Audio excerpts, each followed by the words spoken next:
We are now live. Oh. Thank you. Do I see Commissioner Harrington? He's there. My screen, yes. Thank you.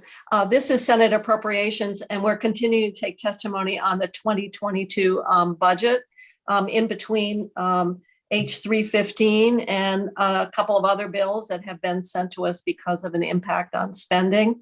So before we start, Commissioner, I don't know how many people are listening, but we were just talking about the difficulty when people are hearing things, and oftentimes we don't have materials or other context. And so unfortunately, yesterday, a question about a recommendation from another committee got construed as though this committee was contemplating removing funding for a particular area of a programmatic need. And so we're going to try to be careful in terms of our questions and information, but it's an ongoing challenge. And I would just ask that we all try to be clear. And also anyone who is observing, sometimes it's hard to take what is said within one short period of time without the larger discussion, particularly when we don't have a lot of material. So Commissioner Harrington, I just wanted to, that has nothing to do with your testimony. It's more of a statement on behalf of the challenges that this committee has as we're trying to put together the budget or make decisions around spending. Although we did make a decision, the whole Senate today, on the unemployment and the federal provision option. So that's moving right ahead. Thank you very much. But you have to have it by Friday? So the concern we have, and for the record, Michael Harrington, Commissioner of Vermont Department of Labor, specifically what we're talking about is a provision in the federal requirement that would allow an individual, essentially if an individual requalifies for benefits when their benefit year ends and their new weekly benefit amount is less by $25 or more, this would allow them to maintain their previous benefit amount. And so the reason the end of this week is important is because that'll be the first week where most of the people claiming benefits started their benefit year. And so whatever is not captured in the automated process, then we have to backtrack manually. So that's the reason for the time frame. Yeah, I just wondered, should we have actually, I mean, it still has to go back to the House. And so it's really, a turnaround is very short. I was just wondering why, should we have, could it have been done earlier, I think was really the heart of my question. But maybe not. So and really what ended up happening was this was brought to the attention of the Senate Economic Development Committee. And at the time, early on, we were moving S10 along relatively quickly, at least with the hope of moving S10 along relatively quickly. And so it was to be included in that bill. And then when we found that that bill was going to take much longer to move through committee, that was when we decided to pull it out and move it forward separately. So we knew back in, I think, mid to late January, our hope was that S10 would have moved. Okay. Well, we passed it. So my apologies, but thank you very much. I appreciate everybody's flexibility here. So thank you very much. All right, and you have some staff here with you, Commissioner. I see Chad is here. Anyone else you'd like to introduce?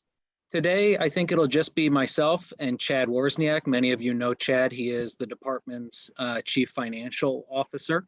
And happy to walk people through. Many people, I think, are familiar with the department, but I know we have some new members on the committee, so I'm happy to just do a quick overview if that's helpful.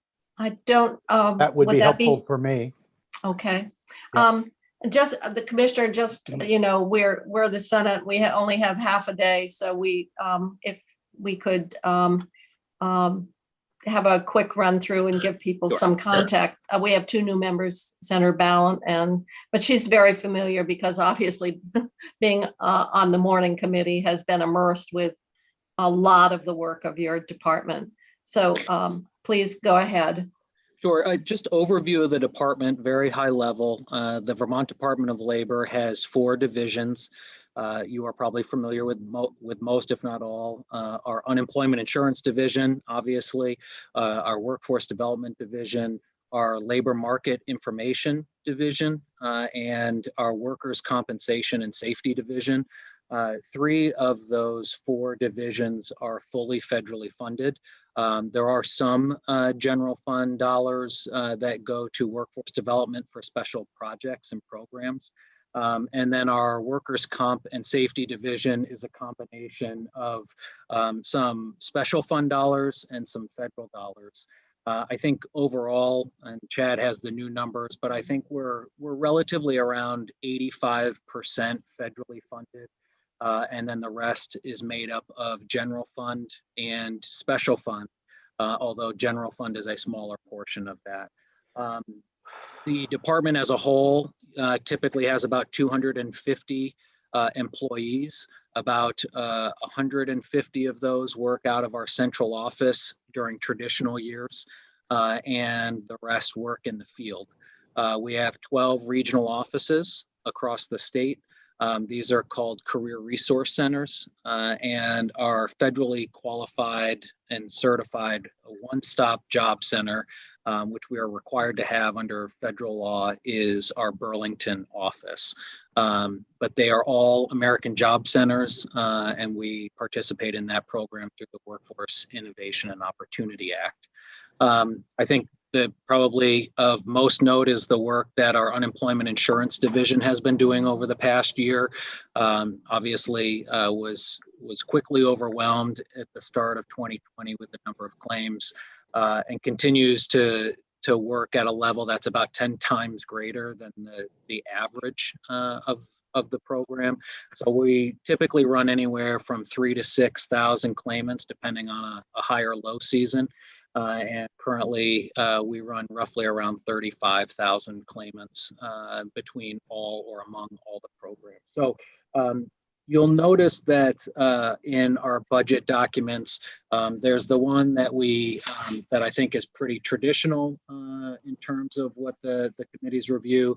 And then Chad typically provides a supplemental spreadsheet, which really just hopefully identifies for folks all the various programs and their funding. And then he breaks it down by general fund, special fund, or federal fund, and then interdepartment funds. And on the far right of that, you can see the change and the source of the change. So there's a lot of downward changes. Mainly those are because of federal programs, federal grants that have ended, and funding streams that have ended. So it's not necessarily that there was a loss of funding or we're returning funds. It's typically when a grant program ends, we just track the fact that that funding stream has gone away. There are a couple of different increases.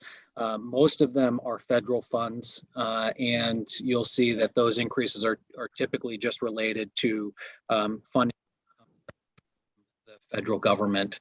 And then we have some general fund. The biggest general fund increase is a request for $500,000, and it's identified as labor exchange tracking and system implementation, but it really is part of our workforce expansion efforts. It will be used to support the department's new Vermont Job Link, if you will. So many of you are familiar with Vermont Job Link.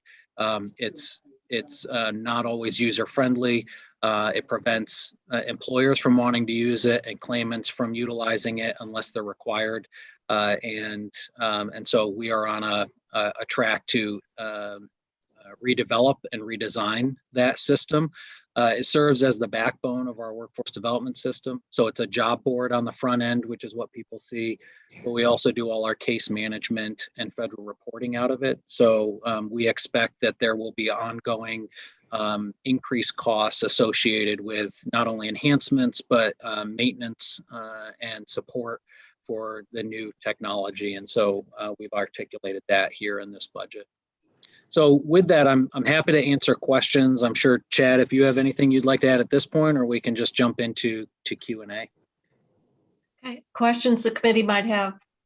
I wanted to ask about the $500,000, that's general fund, you said to, is this a replacement? You said, obviously, the system needs to be redesigned. Is this, oftentimes we are able to make the front end more friendly, but it's still, the back end still the old computer system.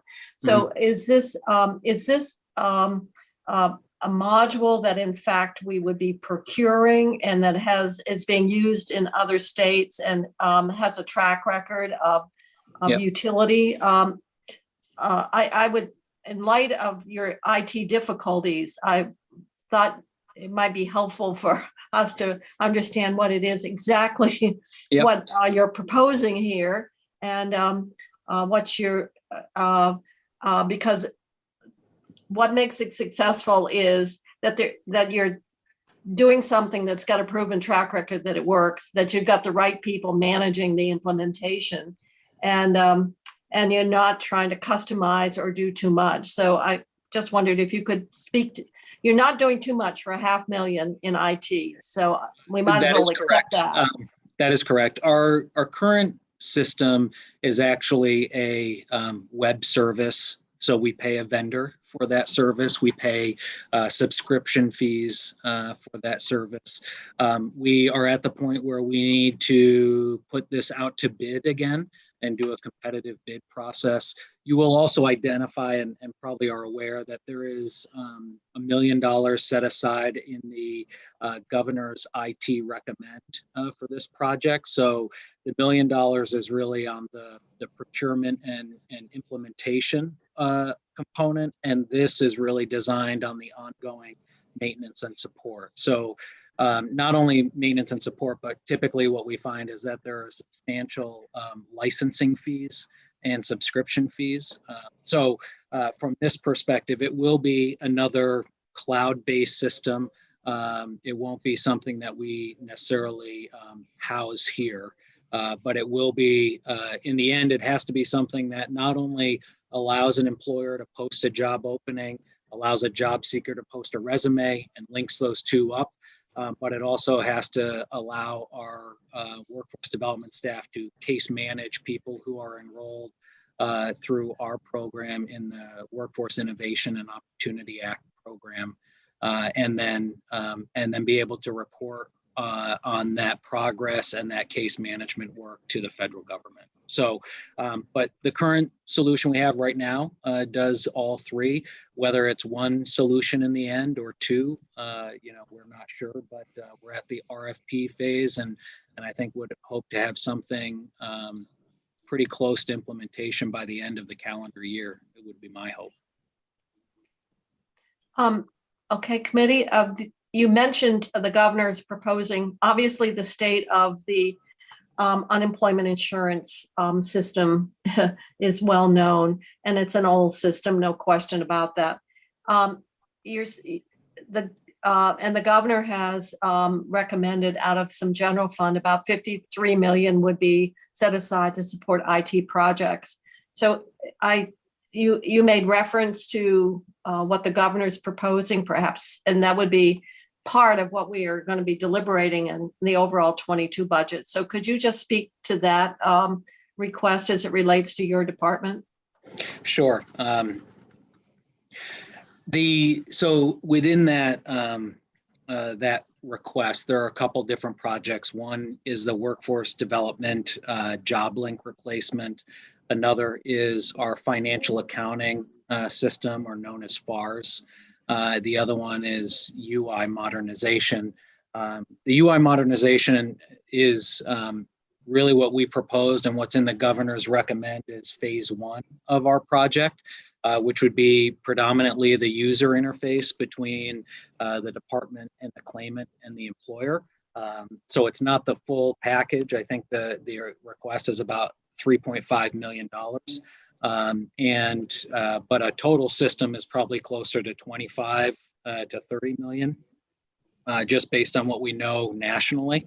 I think this request to the legislature is before the American Rescue Plan obviously came out. So there may be other opportunities there as well. But that's what you have in terms of the modernization for unemployment insurance. Okay. All right. Yes, the American Rescue Plan could change a whole lot of recommendations depending on how that funding looks like, or it would be nice if it would be more closer to the 25 million that would get you where you would like to be. Okay. Other questions of the commissioner on the IT request? Okay. All right. We'll keep going. Do you have other more detail? Obviously, you're all federally funded, and it's not that we don't love federal funds, because we absolutely do, but we obsess over our state revenues and the budgetary impacts on that. So you're one department that historically has always probably been, until the pandemic, has not received a lot of maybe the scrutiny that you've had over the last year. But in terms of the budget, I did want to talk about. We probably made up for the scrutiny this past year. I think so. I think so.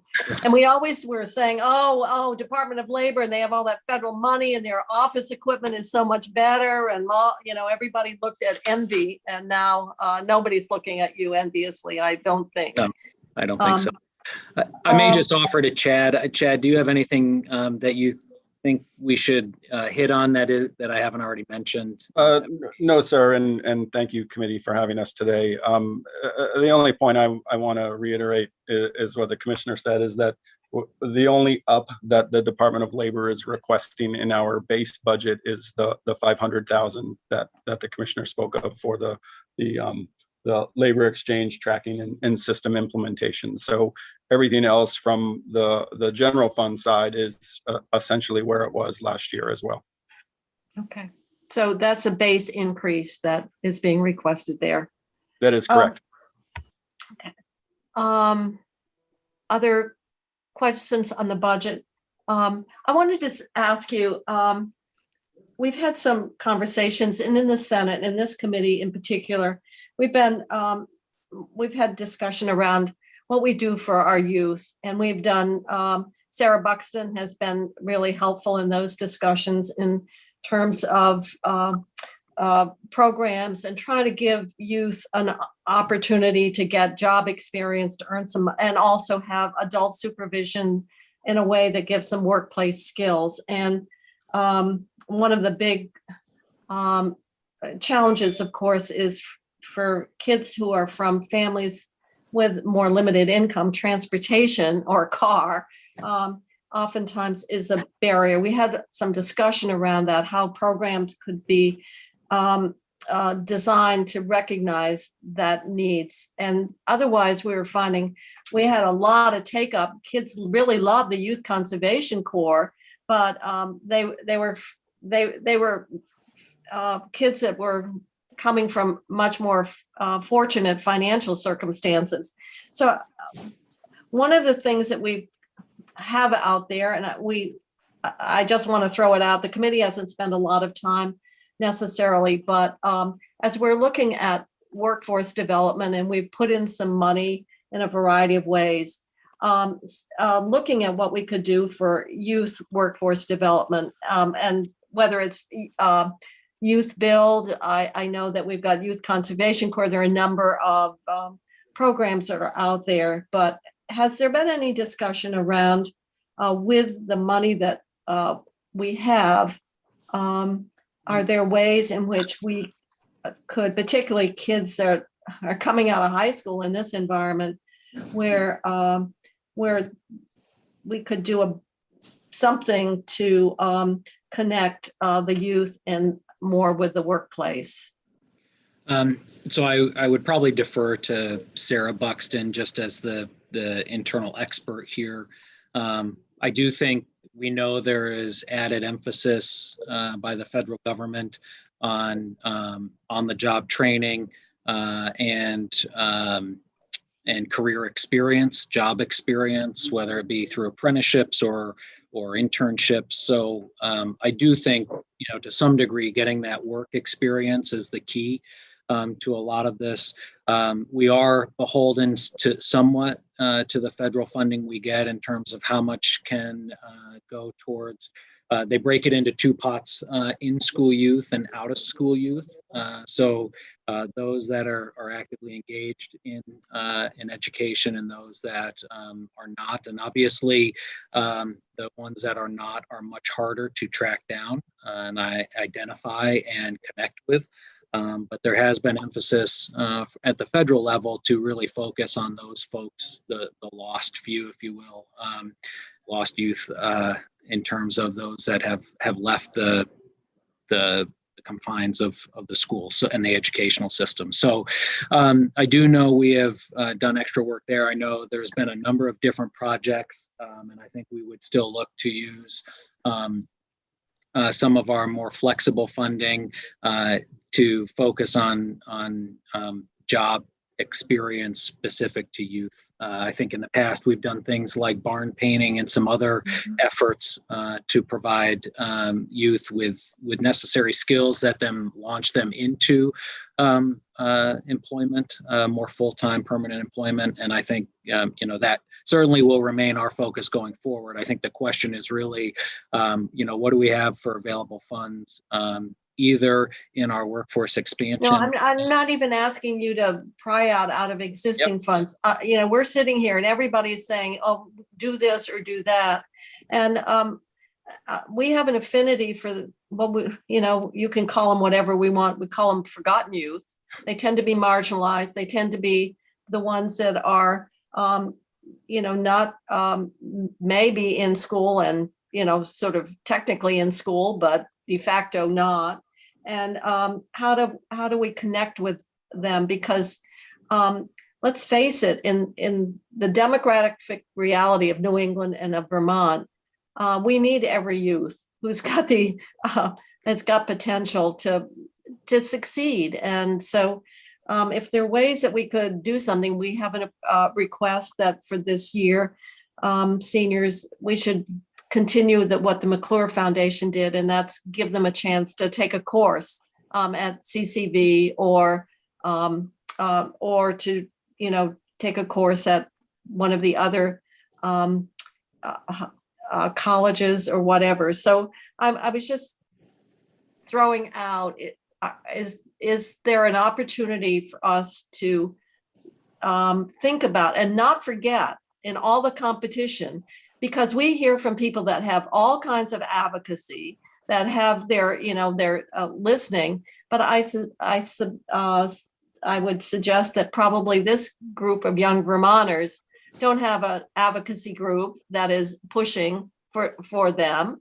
And just like when we did the hazard pay bill, that was really done not because they had a lobbying organization or a high presence. It was done because we, as a legislature, felt that we needed to recognize and do something about those essential workers who continue to work, even when people getting unemployment were getting so much more financially and not putting their lives at risk. So I don't know, maybe we should have, if you could talk to Sarah when we get done, to do a little brainstorming in terms of what we might have for opportunities to do something more. It may not be something that we can continue forever, but it may be an opportunity as we kind of readjust this economy and get kids connected.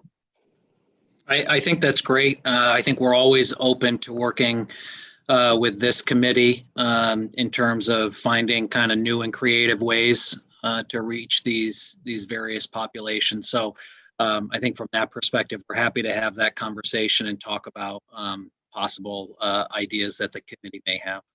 Okay. I know that you've got your plate pretty full, but I know that maybe some of the other people who are not dealing with the UI pressures so much can give some thought about this. So if there's something more that we could do to supplement what is being recommended by our education committee, I think this committee historically has been very open to that. I know Senator Sears has a long history of youth that have had difficulty along the way, and Senator Starr was talking about the importance of getting some of these youth connected. And so we have a lot of history here in terms of, and I know that probably when Senator Baruth was in education, that was a topic there as well. And so that's why I just, while you're here, thought I would ask you if you would go back and talk to your administrative staff who could maybe say, wow, this would be an opportunity to do this particular investment in youth that as a result of really 2 years of not much education or difficulty could use a little boost. Sure, happy to do that. Okay. Other comments? Or I don't want to necessarily speak, for the entire committee, but we've had snippets of this conversation, and I just wanted to take advantage of your presence to ask you to do that for us. Absolutely. I will say just it may help clarify for the committee if you see them come across your committee desk. There were 5 different funding proposals that were put forth in different buckets. We talked about the $500,000 in general fund dollars that's in our base budget. So I think we're good there. We talked about the Vermont Job Link modernization request of $1 million, as well as the UI system, which was $3.5 million, and then also the financial accounting system upgrade, which is currently in the technology request for $2 million.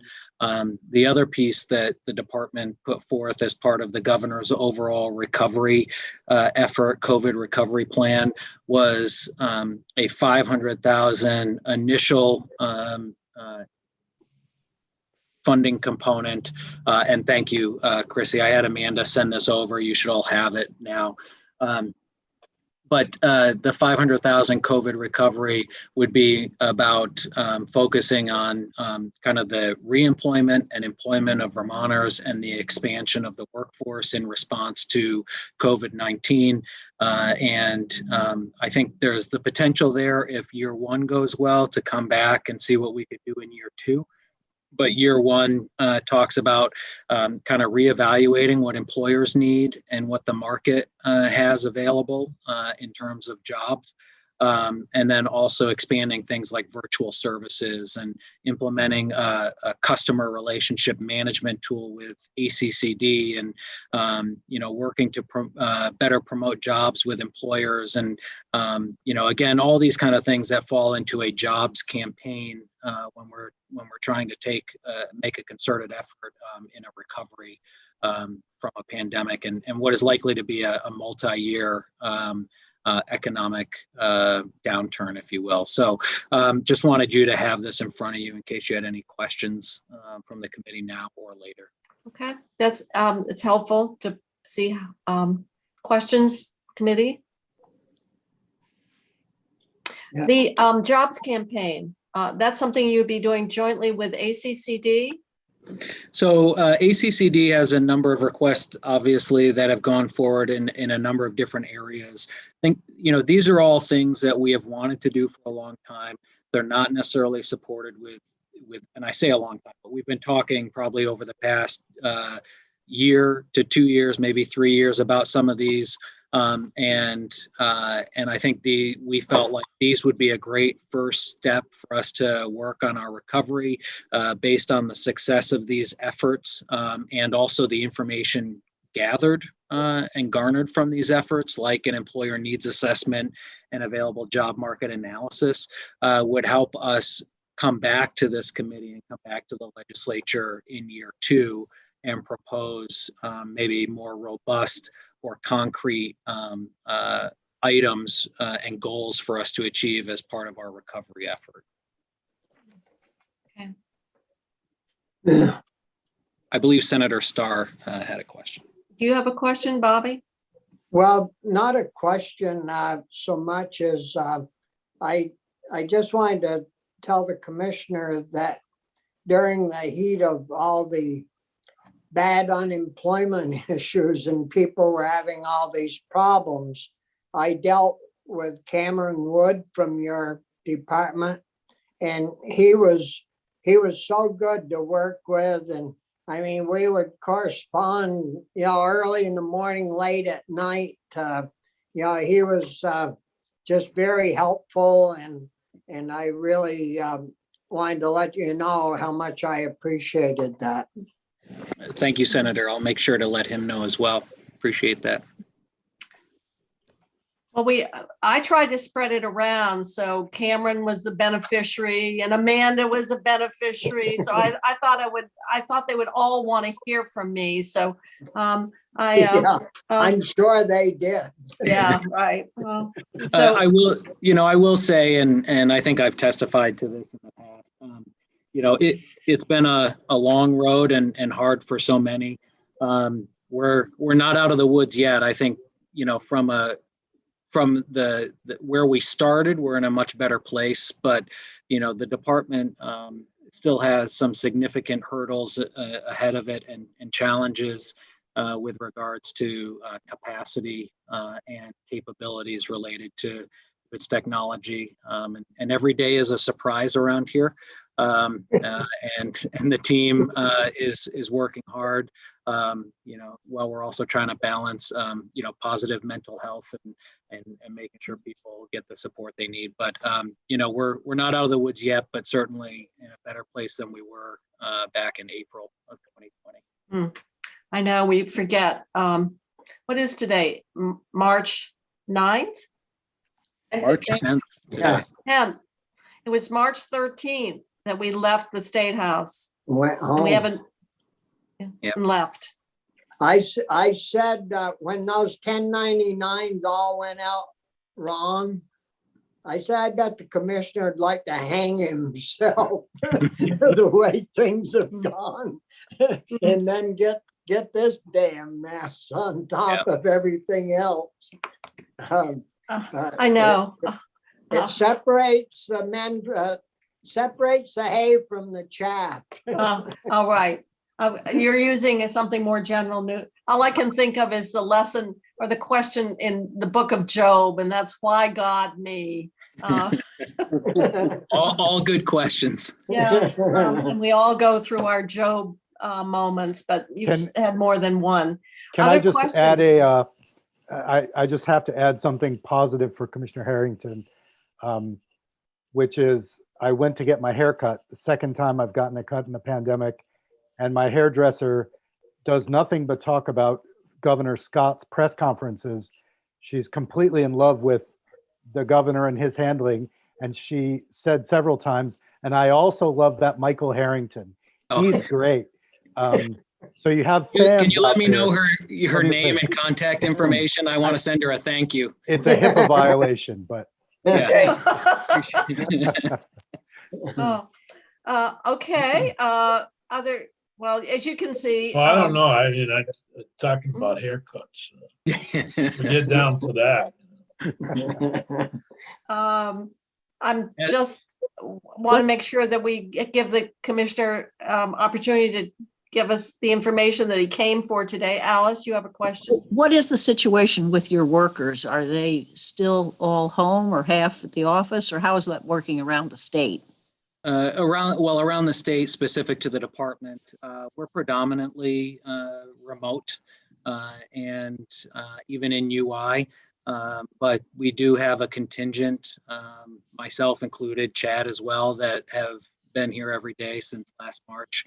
and they're here, each and every day. The hard part, obviously, with UI and so many of our programs is that they're paper-based.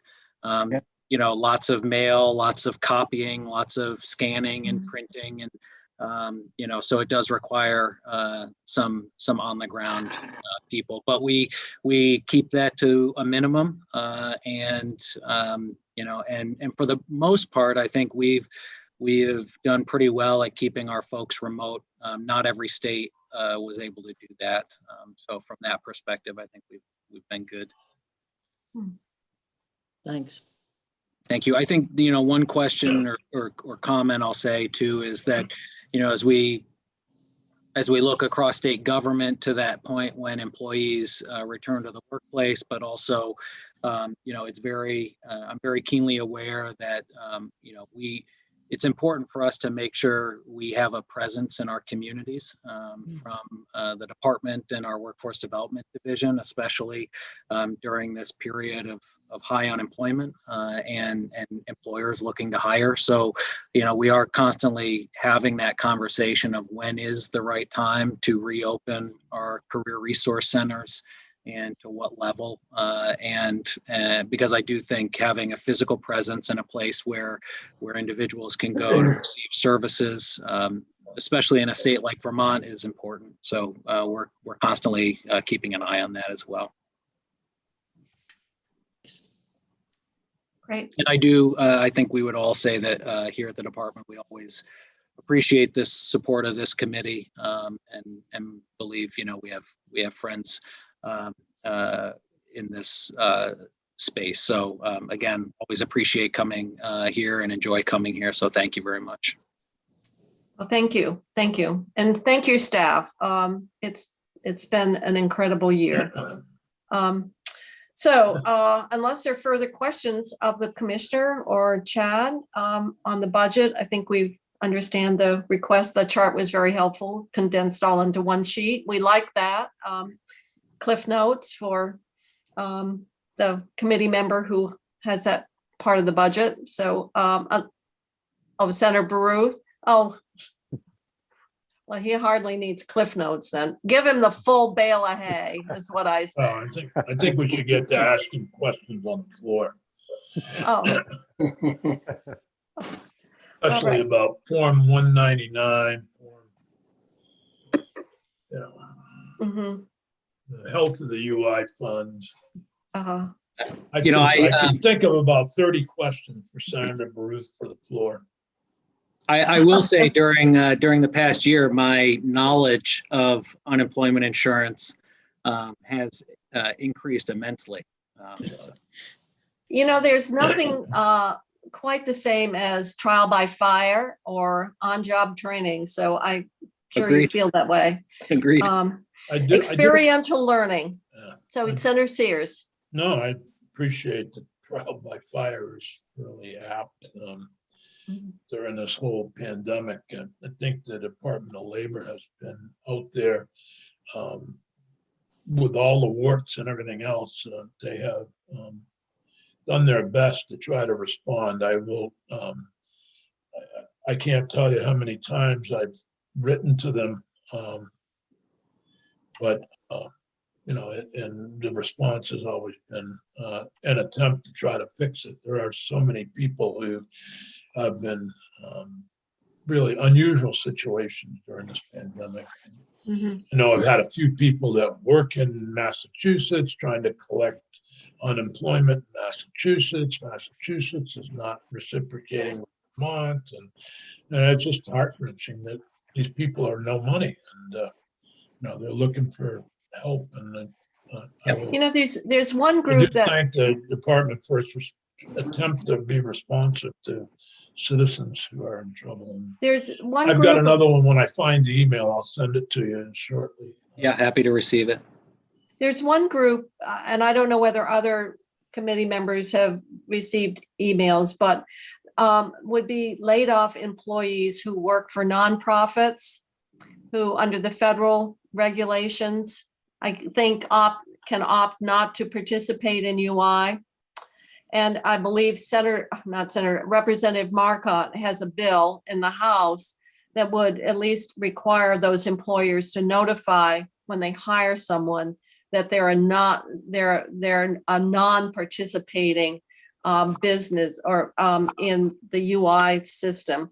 I don't know, are there many, and obviously they took some testimony about this group of unemployed. Are there many, the reason I'm asking is for the Vermonters who didn't get the stimulus because they didn't qualify.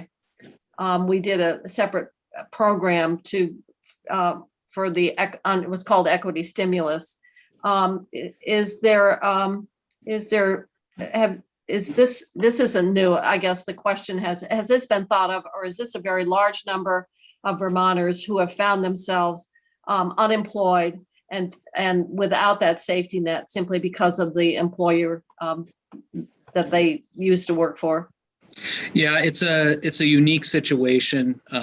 There are many different variables. So there was in one situation, an employee that was working both part-time in Vermont, part-time in New Hampshire, lost one of their jobs, was able to maintain the other. The job that they lost, the employer was non-contributing to unemployment, but also one of the mitigating factors or circumstances there was that this person was also continuing to receive part-time wages, which made it difficult. So there are two pieces. One, what you said, Madam Chair, about what's being discussed in the House about making people notify their employees whenever they're not covered, which I think, I'm supportive of, in theory. I think I don't believe there's a large population out there. We have traditionally identified this population as nonprofit employers who have, I think, 4 or fewer employees can opt out. And so what we have tried to do as well is look at those individuals that maybe work for, it's a large nonprofit that only had 4 or fewer in the state of Vermont. And now we're looking at the totality of the employer, not just in the state, but outside of the state. Because that was somewhat of a loophole that they could get through. So in this case, there may be other opportunities administratively as well. Again, it is not, I'm aware of one circumstance, but like Senator Sears said, there were kind of some other, these are pretty complex situations at this point. But I think that population is relatively small. Thank you. Okay. Well, I'm going to then suggest we let the folks from labor get back to their Laboring. their Get back other- to answering our emails. yeah, so they can answer our emails. And if you have some great thoughts or recommendations from Sarah and staff, we'd appreciate them. So thank you. And Absolutely. We'll look forward to hearing from you. Great. Thank you very much, everyone. Thank you. Thank you. So Chrissy, we are on to S. What are we on to? We're on to a bill, right? Yeah, it's a Election bill. S15. S 15. 15. Okay. We were going to have Jeanette White come in. I'm gonna email her right now and then she'll pop on over. Okay. And Stephanie is on, and I didn't reply. Do we need an amendment to do what around the position? Yes, we would need to amend that. Did you hear from Amarin? Is she joining us? I don't know. She sent me an email saying, did we want to have her draft up an amendment? And I didn't have a chance to respond. Okay, I'll respond right now.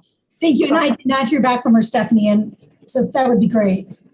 So Chrissy or Jane, I'm looking on the website. There are 2 versions of S15. One says as amended by Committee on Gov Ops. Is that what we're looking at? Yes, GovOps basically rewrote a strike call and rewrote. It started out as how to cure your vote, but it became a much larger bill, including the reason we have it is there's a request for a position to add to their elections division of 5 to support the workload, and that's why we have that. There are other related expenses, and we have a fiscal note on that came from Joyce Manchester. And so part of what we were trying to look at is what would be the position, how it's funded, because the Secretary of State's office does have revenues, and some of it's a matter of how we apply those revenues, or they're used for they go into the general fund. So what is that, a direct app, or I guess A would be direct app at the end of the year. Yep. Yeah. So we are waiting then for Senator White.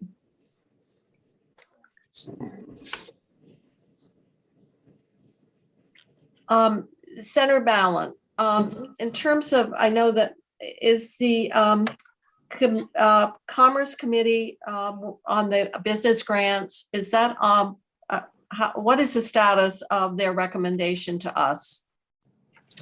We have been mired in UI. Okay.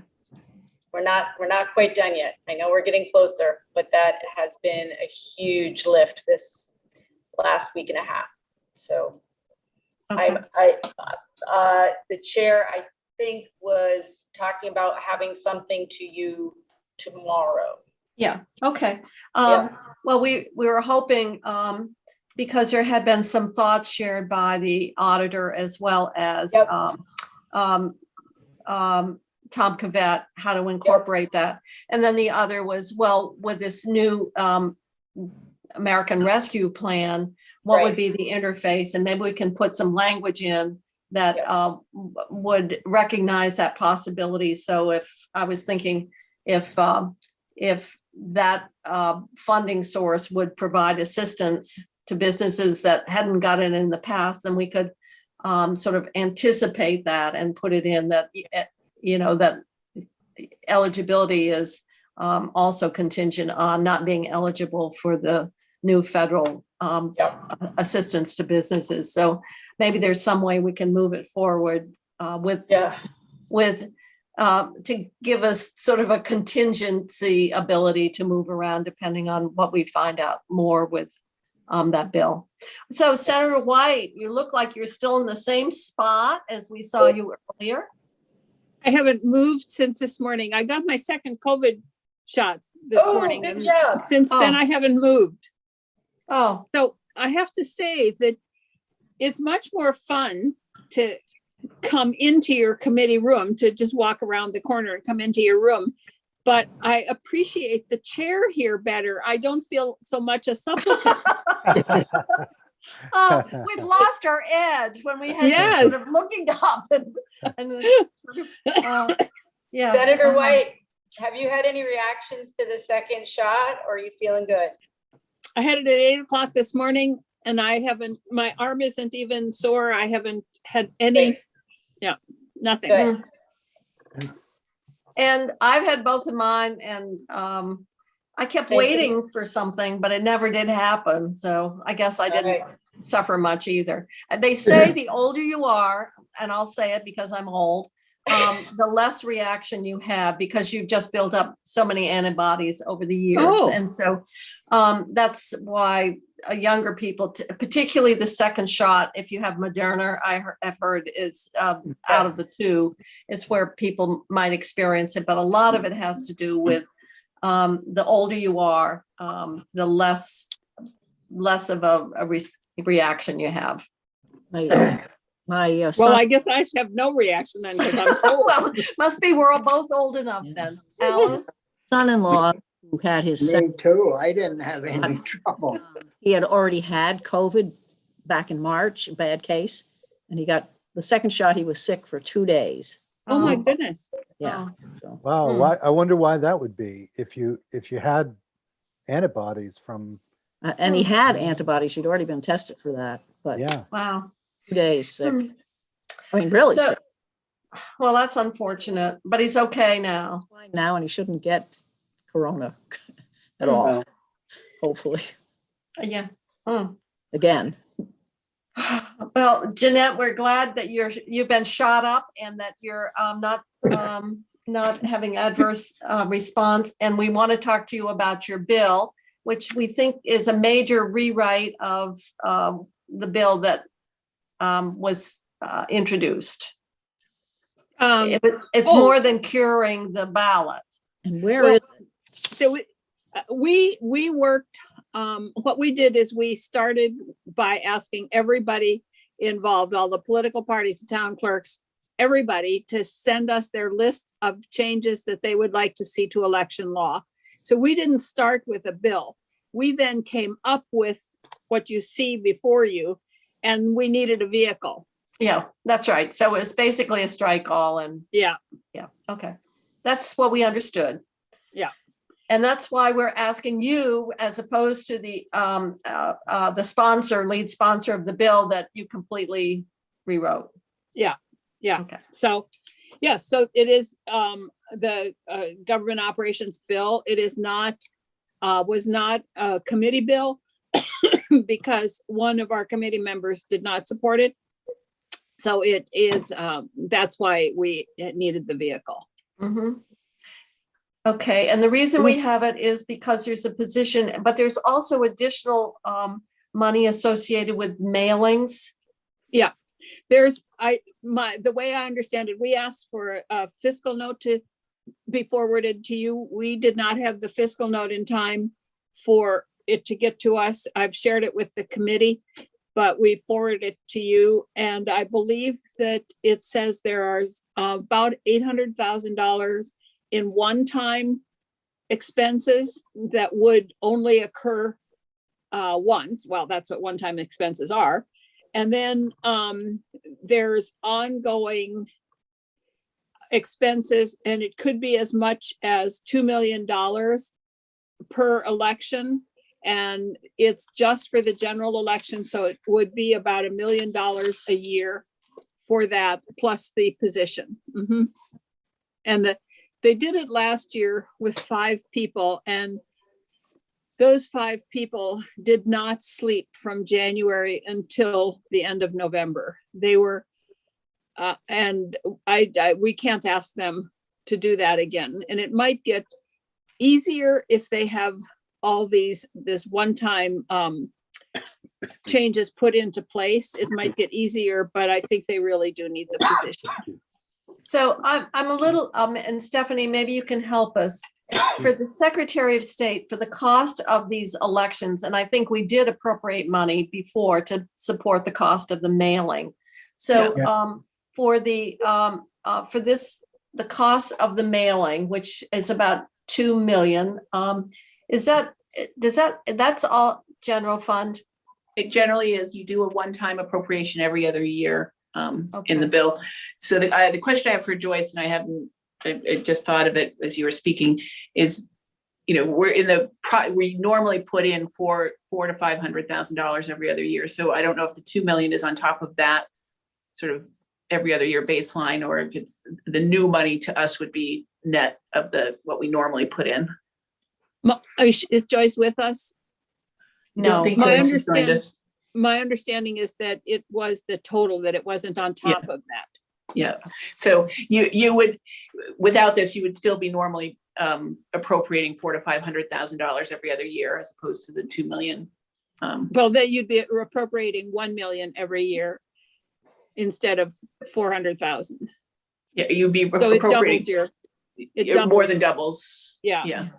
But it's the 2 million for the 2-year cycle. Yeah. The 400 to 500 was the 2-year cycle also.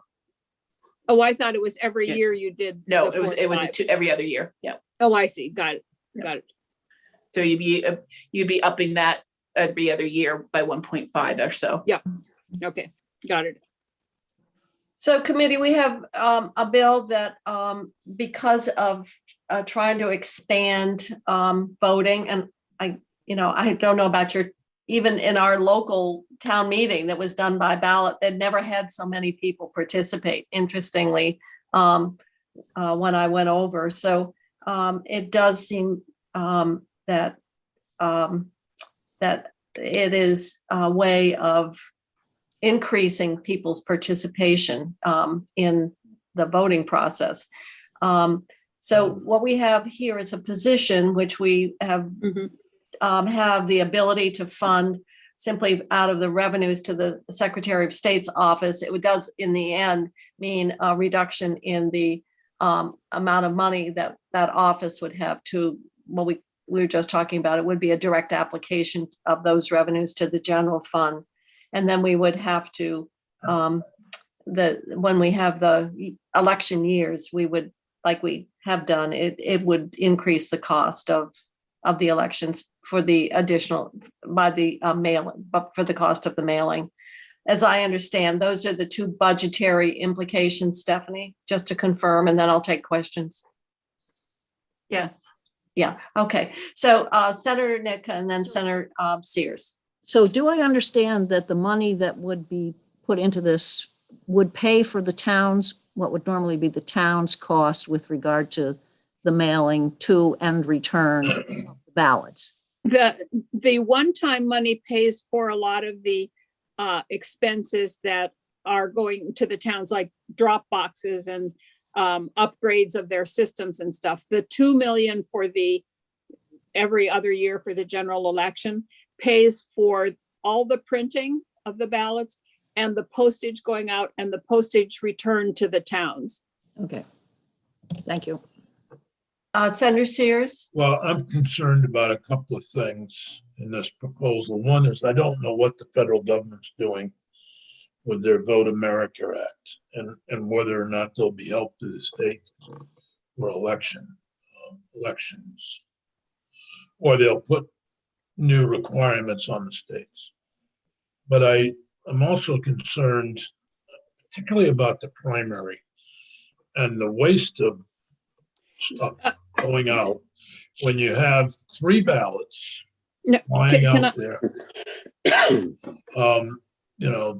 Jeanette may have solved your problem. This does not cover the primary at all. If people want to have their ballots mailed out to them at the primary, they have to call and request them just like usual, and the town will pay for this is not covering the primary. Well, our experience with the town election down here was not outstanding in terms of participation. People had to call in, they weren't sent out. Everyone in Bennington, they had to do what you just said we'd have to do for the primary. I still haven't seen a solution on the primary to sending out all those ballots that get wasted. Talk about the use of trees and other stuff to make that paper out there. I think that's one troubling aspect of it.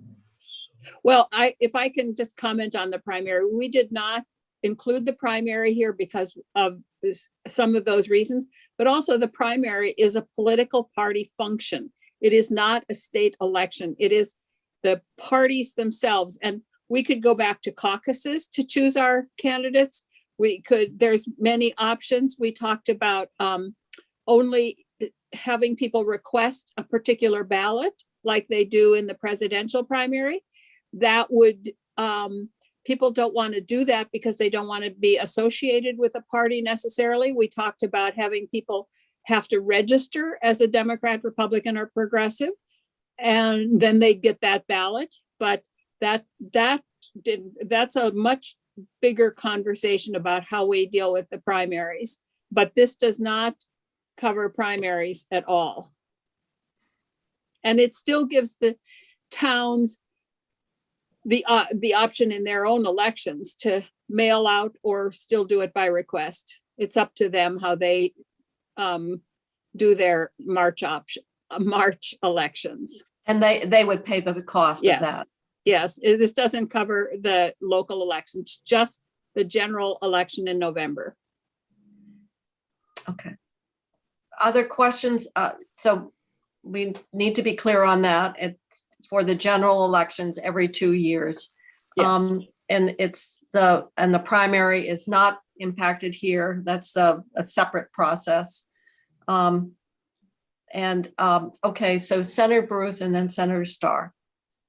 So I support this strongly. I think we've basically done a fantastic job since the start of the pandemic, updating our laws, figuring out points of friction.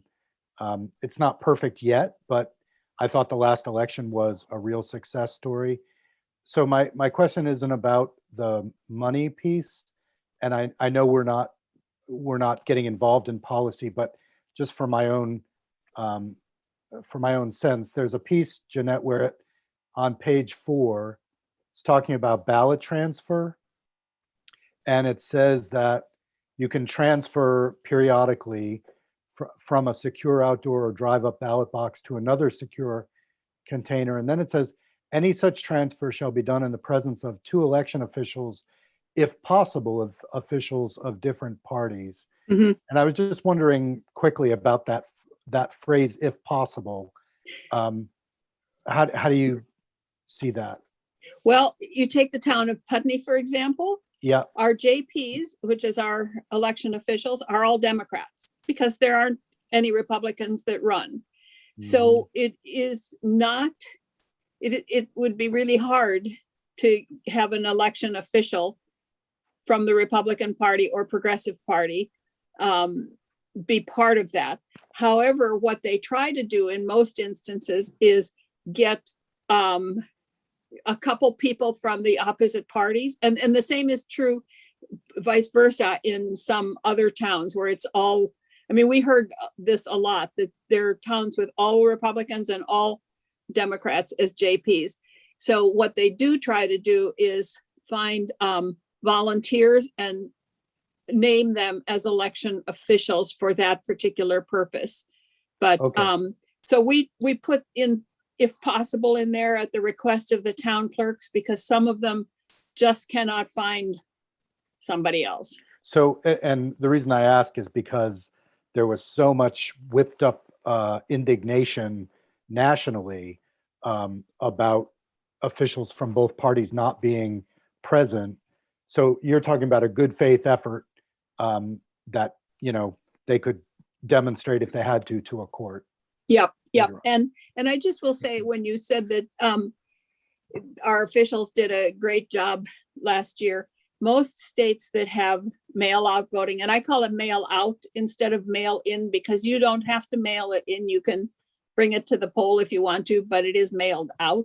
So most states who have that, it took them 5 to 7 years to really get it down and to get it going and to put it in place. Our election officials, the town clerks, the Secretary of State's office, and advocacy groups like AARP, and everybody did a lot of education. And in fact, the post office got accolades from the Secretary of State's office for working so well with them. They did it, all these people working together did it in 10 months. Mm-hmm. Yeah. And there was no fraud. There were a few cases of reported fraud. There was one case that ended up going to the AG's office and for investigation, and they determined that it was not fraudulent. It was a misunderstanding. So that seems to be the biggest concern, that there's a greater opportunity for fraud. Is that what we hear nationally? But there's it seems like that's not borne out by any experience, either from the states that had this system pre-pandemic, or any experience that we've had as a result of the last election. Yep, that's true. And I know that there are a lot of people who like to point it out and say, well, this is just a thing for progressives and Democrats. But if you look at Utah, which has a a mail out system. They're a pretty red state and they don't have any instances of fraud or, I mean, it isn't a partisan issue here. Okay, Senator Ballant. Just quickly, Jeanette, I know you and I have talked about this. There's a fundamental misunderstanding about how elections are run. And in states, they're run by our local officials who we all know. And that's part of the reason why we don't have rampant fraud in Vermont. The other thing I wanted to just ask you, do you have, my understanding is that there was a tremendous increase in the number of Republicans that also voted in this most recent election. I'm wondering if we could just, because I remember it was pretty significant. Do you have that with you? Well, no, because we don't know who voted Republican and who doesn't. Right. I mean, we don't know who Republicans are and who Democrats are. No, but So we don't- Republican candidates, I guess, maybe. Well, but we know, for example, if you looked at everybody that voted for Phil Scott, we know that they weren't all Republicans. A ton Right. of Democrats voted for him. So Right. The number There's- of people who voted for the president, for President Trump, went up significantly the second time, correct? you know, I don't have that information in terms of the federal election or not. I Okay. don't know. Okay. But I do know that in local, there was some feeling that in local, there were some more localized elections where Republicans did much better Yeah. than they had in the past. Thank you. So Jeanette, a couple of weeks back, you presented a bill about curing your ballot. Or when did you talk about that? Was that in caucus? Yeah. Okay. And that's part of being able to cure your ballot is part of this. And that's why we used S15 because that's what the premise of that was. Okay. And curing your, I don't know if you want an explanation of that or not. I'm No, happy to give it to you. No, I've had someone call and they feel it's cumbersome and you should just be able to call and the town clerk should be able to, you say, I made a mistake and I threw out the other two ballots or whatever, that we should be more trusting of people. But I said, I know that you'd taken testimony from the town clerks. You tried to, and not all of them are gonna then 100% gonna see the same way. But that you try to incorporate their thinking in. Some of it does tie into particularly the primaries, which we're not talking about here is really. Right. And the biggest percentage of defective ballots was in the primary because people either threw away the two unused ones or voted on all three of them, which is a very fun thing to be able to do. And I know some people who failed to sign the affidavit. And that you can cure. Mm-hmm. So you'll be able to cure your ballot if you feel you need to. Which only proves my point about the primary. About what? The 3-ballot primary. Yeah, but I don't know what the choices are. Well, I Unless we all think the want choices are clear. You choose your party. You choose a party, just as you do for every 4 years for president. It's pretty, I think at this point in time, they've got a list of who voted in the Republican presidential primary, who voted in the Democratic. Doesn't tell you anything, I know. Right. When I got lists from the Democratic Party and I looked them over for Bennington County, there were an awful lot of Republicans who were on the Democratic list. And I'm sure there are on the Republican list. So, I just think it's time to do the same thing we do on the presidential. When we parties. But that's not part of this. No, this is. So I don't want to. we started with 100 suggestions, 100, and they were all over the board. And we decided that we were going to make this just about the general election and mailing out votes and the changes that needed to be made for that, and that the other issues will take on separately. But it would, the more issues that we attach to here, the more it would drag it down. Okay. All right, Senator Starr. You're muted. You're muted. The only reason we're doing this is for the convenience of voters, because we should be beyond COVID in another year or two. But we're spending a couple of $1 million to make it convenient. I don't think it's just making it convenient. I think that it's increasing participation a lot. And one of the things that we heard from a lot of people who voted, and I'll say this maybe particularly older people, is that when you go to the polls, you look at your ballot and you go down and you say, oh my God, who was that? I don't know either of these people really. And most people don't live for elections like we do. I mean, we're really involved in elections kind of all the time. And well, except for you, Bobby, of course, but the most people don't. And so what this does is a lot of people told us that they got the ballot, they looked at it, and they could make intelligent choices because they could now go and call somebody who is a candidate. They could look them up. They could figure out what they stood for. And so it not only increases the participation, but it increases the quality of the participation.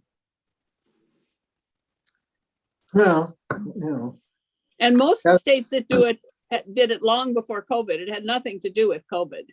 well, we always had, absentee people call in and get their Right. ballots, Yep. but it didn't cost us 2 million. It cost us, a couple of $100 and maybe in each town for stamps or something. Just depends I on could find whether a you- better place I could find a better place for that 2 million than, the Secretary of State's office or the US Post Office. that might be true. I'm a firm believer in this because I think it expands the access to democracy, and that elections are the very foundation of our democracy. And if we don't have people making intelligent choices in our elections, then we get That's what we gone get. on for years. Look at I me. know. So let's correct it. So I'm going to suggest we have a difference of opinion, obviously, in terms No, it's of which is part of our democratic process. It is. Why? Yeah. And so I see Senator Westman and Senator Baruth. My only comment is I hope we do something about local elections. Participation was completely down in the town meetings around me. Oh, town meeting. See, Danville was much better, Ours was too. much Yeah, we better. had- Yes, We- but Brattleboro's not, No, not Brattleboro. yeah, Putney. but I mean, the area around. I think What do you you'll find most towns were down. My town was way down. Hmm. We didn't have a meeting. We had, As long as we insist on telling towns what they can do and what they can't do, we won't have a lot of participation. If we give them more leeway to make decisions on their own, maybe they'll participate more. Did We I really remember say that that? bill, Senator White. Senator Baruth. I just wanted to support what Jeanette was saying. I take Bobby's point that there are lots of great places to put money, but America has had an abysmal rate of participation in democracy. And for years, people have been talking about, how do we get to where India is? This has had a big impact. India has a really massive participation rate, and it's shameful that the US lags them by so much. So, this has worked in the general election, and I'm strongly behind it. Well, I really think, and I hope part of the bill is these drop boxes, because Yes. voting early is fine until you find out more about the candidate you just voted for. You may be sorry. that's right. I know this isn't about presidential elections, but both my wife and I supported candidates in the presidential election that were gone by the time our Yeah. town meeting came along. So neither one of our votes mattered a heck of a lot. Okay, other comments or suggestions? Okay. We had to have an amendment that would deal with how we were funding the position. Okay. And we have to authorize the position as well. Mhm. So Stephanie, or do you want to speak to that? So the position would be created, established here.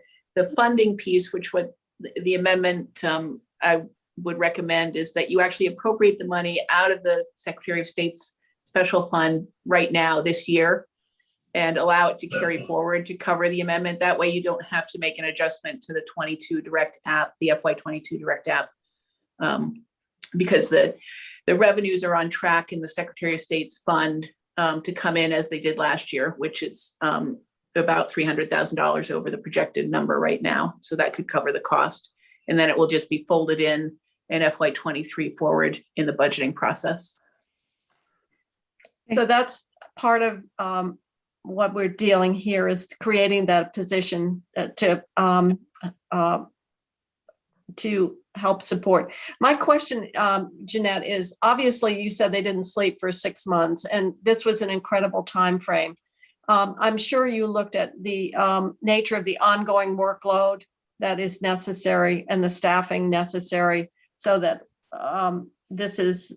that you felt that the ongoing workload was of sufficient volume, that the current staffing was not sufficient. Yes, we did.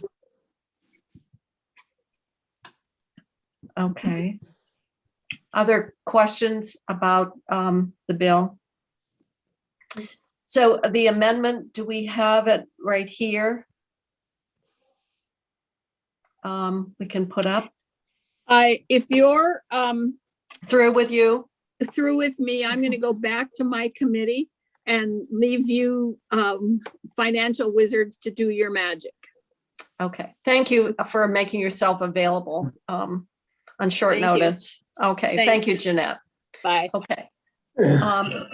So we have an amendment that would deal with the funding of the position. Can we put it up on the screen, or Chrissy, do you have it, or? I do not have it, but I can make anybody a co-host or send it to me and I can certainly put it up. Well, Emma, do you have it right there? For the record, Ameren Abergele Legislative Council, I do apologize. It seems that my incorrect email address has been floating around, so I was not aware that this was being taken up this afternoon, and I do not have the amendment, but I have now seen Stephanie's proposed language, and I can put one together for the committee. It will take me an hour or two, though, to do that, as I have to go into Senate GovOps following this. Okay. So committee, do you want to wait until we get the amendment, which would be basically dealing with authorizing the position as the committee has recommended, and having it funded within the revenues that flow into the Secretary of State's office? Okay. Do we have to see it? Do we know what it is? I mean, wait an hour or more just I to don't have read an it. hour. So What? we're gonna stay here till 5:30 to wait. No. No, don't worry about that, Senator Sears. We're not Okay. doing We can that. do that. No, I think Bobby's saying, do we want to take action on the bill? I'll make Yeah, a in motion that we advance. authorize the position and spend the money out of the Secretary of State's fund. I'll second it. Okay, so our clerk looks rather leisurely, but we're about to take a vote. That's because everybody does his work for him. Not yet. No, it's not fair, is it, Rich? You had to make No, I had copies to of the keep track of bill. all my, All right. Poor and Rich. Now we have it automated, and Chrissy supports it, and the chair looks like he's on a, cruise ship. But sadly, he doesn't have it yet. So let me get it to him. I didn't realize we were voting. So let me get it right over to Senator Baruth. It's coming. Okay. See, I was just waiting for that. It's I coming. see. It's So I on, believe if I heard it right, we had Senator Westman who moved the bill and the amendment. We're moving the amendment, I guess, at this I point, move the amendment. which would authorize the position and how we would use the revenue, the money, I guess, yeah, the revenues coming into the Secretary of State's office to fund the position. And that was seconded by Senator Starr, according to my memory. And is there further discussion on the amendment? Okay. Are you ready to call the roll? I have not received yes, the, yes, he does not have it yet, so I apologize. I'm trying to pull one up and get it ready over to him. Slacker. I know, I feel terrible. Behind the eight ball today. they're not firing at you, Chrissy. They're firing at me. Okay, I can't see right now, but I'm trying to find the correct one. I don't want to send you the one with Senor Nitka on it. Send one to Westman.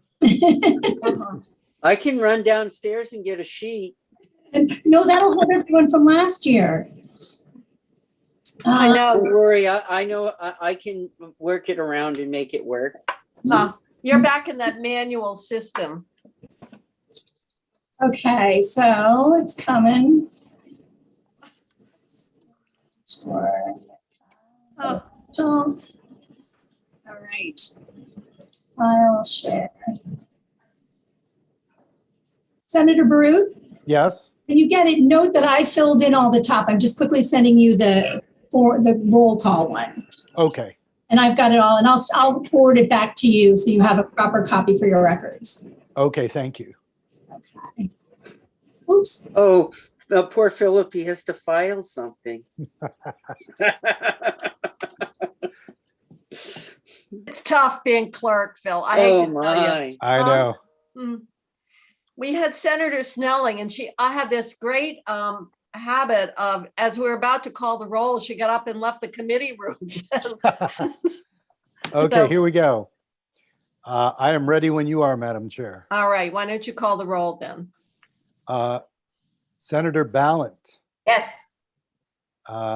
Senator Baruth, yes. Senator Nitka, Yes. Senator Sears, Yes. Senator Starr, Senator Starr, You're muted. First time for everything. Yes.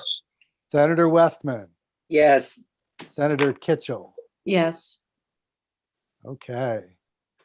It is unanimous. So now we have to move the bill favorably as amended. And, okay. So I would entertain a motion to do that. So moved. Okay, Senator Starr got his hand up, and then I didn't, a second, you want to put your hand up, someone? Okay, Senator Nitka. We don't want to confuse the clerk. Senator Ballard,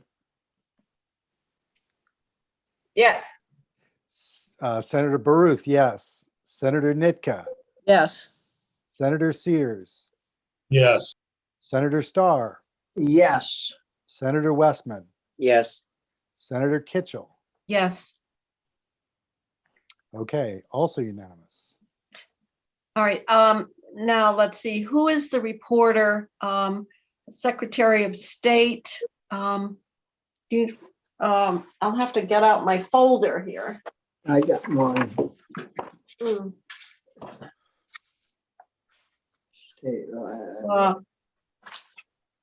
And I need more, I've got more folders here. Then I've got space.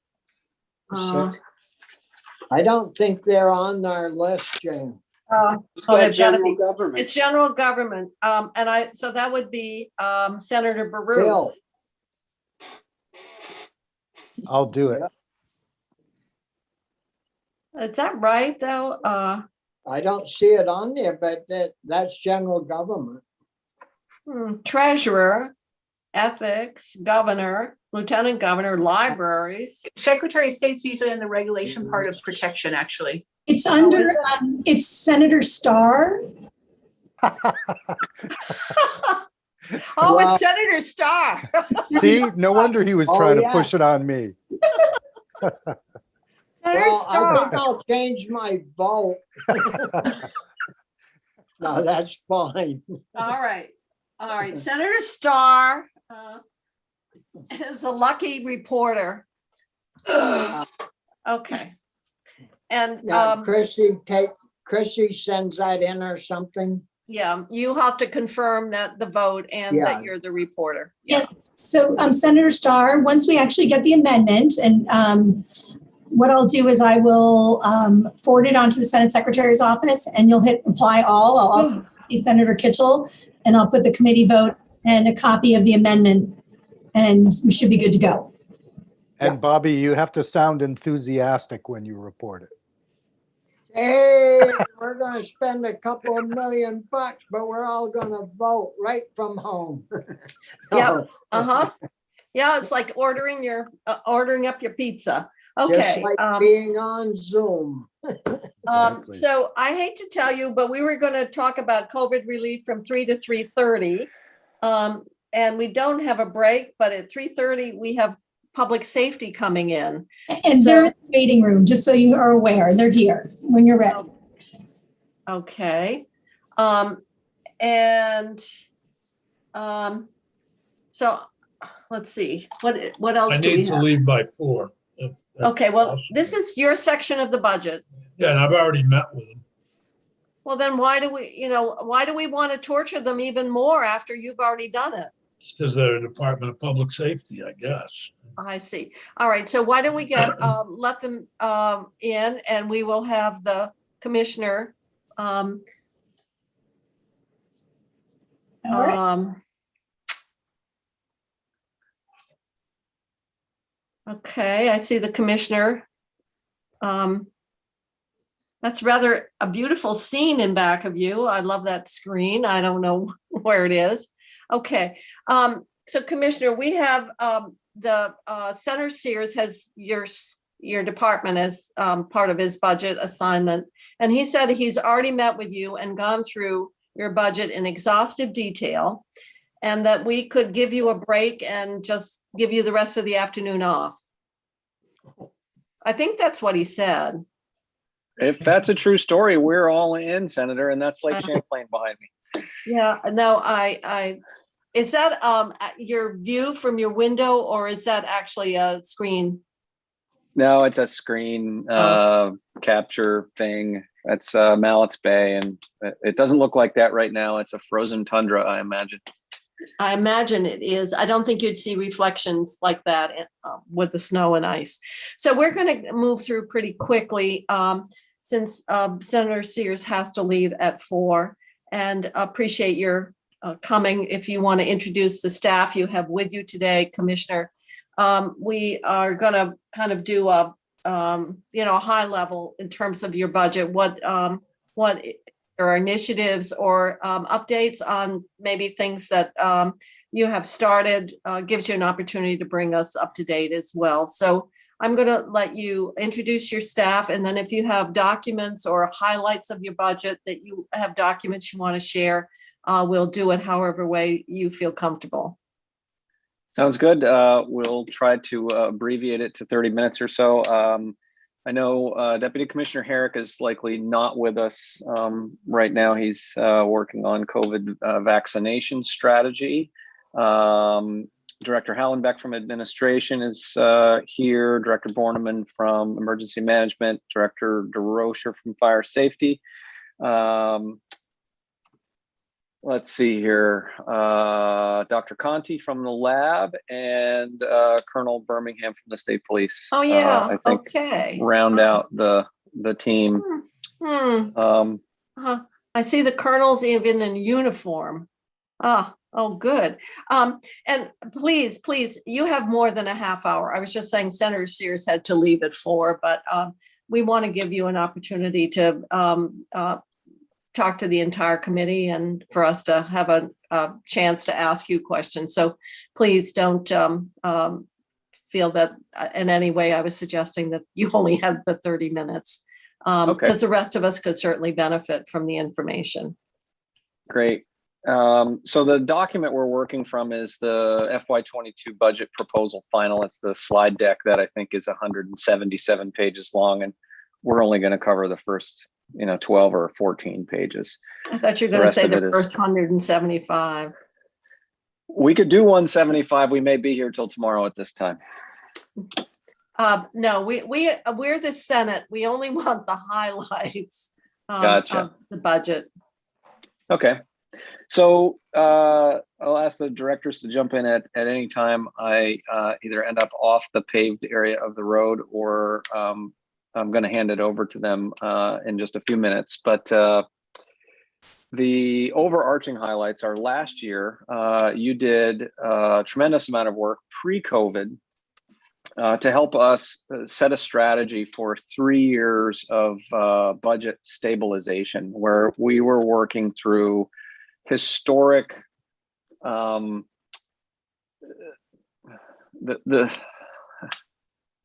struggling with the right way to describe it.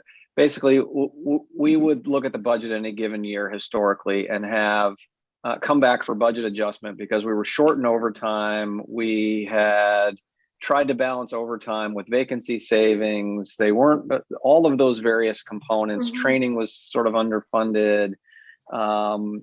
It was kind of a little bit of shells moving around the table to try to create balance. So when I arrived in late 2019, the team was already working on trying to stabilize the budget, and we took a fresh look and came up with a 3-year strategy to create a stable budget that realistically represented all of the various things that from year to year, sometimes we were back making adjustments because the targets just didn't match as well as they otherwise could. So you passed that budget, which put us in a reasonably stable position as then COVID took hold and revenues got a little bit crazy. And there was one area where we took a pretty substantial hit in fire safety, where there's a $900,000+ deficit that was run last year as a result, in large part, of the slowdown in construction. Yeah. So that's the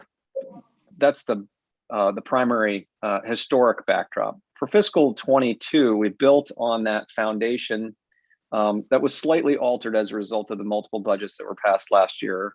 But the foundation's relatively solid. What this year's budget represents is, you'll see that it's a 5.7% increase, all funds, but less than 1% of that is general and transportation funds combined. The rest of it is federal gyrations that happen from year to year, grants and things of that nature, and they just ebb and flow. And so it's not, I wouldn't over focus on the 5.7 as some kind of a windfall. It's not, it's just the way that the money is accounted for year to year. Mm-hmm. Okay. And Director Hallenbeck we'll walk through the ups and downs in a couple of minutes and illuminate exactly where all of that is. The position update is there, really no substantive change in positions. What we put forward in fiscal 22 in terms of substantive changes are the next lines that follow. I'll actually work from the bottom up. There's a small adjustment to VSP overtime line item. The bulk of that stabilization was done last year, that investment that you made. There's a couple of $100,000 in additional adjustment here, and we project that there'll be one more year of that modest increase to get to what we think is the sort of point of equilibrium going forward, based on multiple years of averaging the overtime. Salary and benefit changes, of course, like every department, drive the bulk of costs because personnel are a primary cost.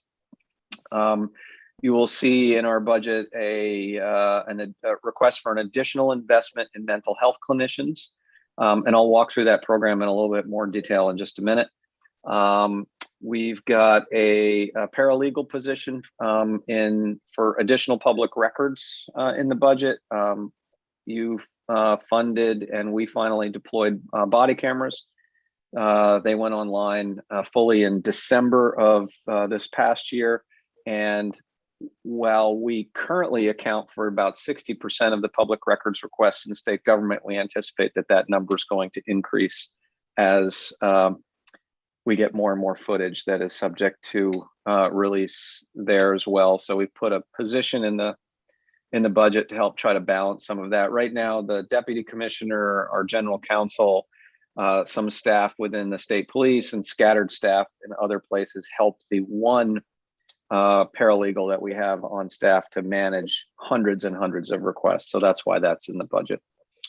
And then the final piece relates to the proposal for a pivot to the agency, which would have, if it were to come to pass, it is currently in bill form in Senator White's committee.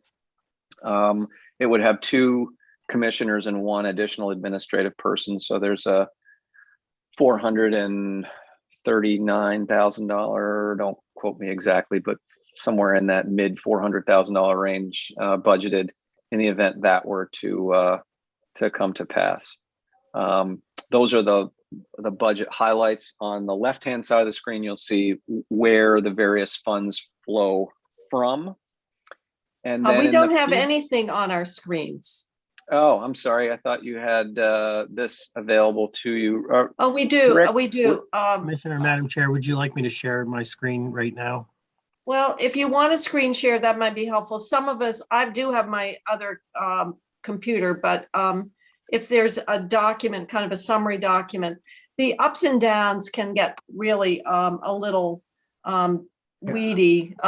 Many of them are, the ones that we see standard that has to do with, fee for space and ADS costs, et cetera. So we don't need to get, it's really what are the big changes. And I think the commissioners already done that to some extent. Oh, this is what we love. Thank you. Thank you. Good. Yeah. Well, if you like that, you'll love the ones that follow. You saw these from us last year, and you saw these from Commerce when I was over there. The pages that follow are infographics, the ones that follow that particular page, and they start at the department level, and then they go down into the division level, and they give you the highlights of where money is spent in particular programs, how many people are assigned, and some high-level snapshots of what the outcomes are in those programs, and then what the funding streams are. And so it starts, and I won't go line by line because there's a number of these, but they're designed specifically for you to have snapshots of where the major programmatic areas are, how many people are in them, and what is spent, and where the revenue comes from to support those things. So they go down then by division.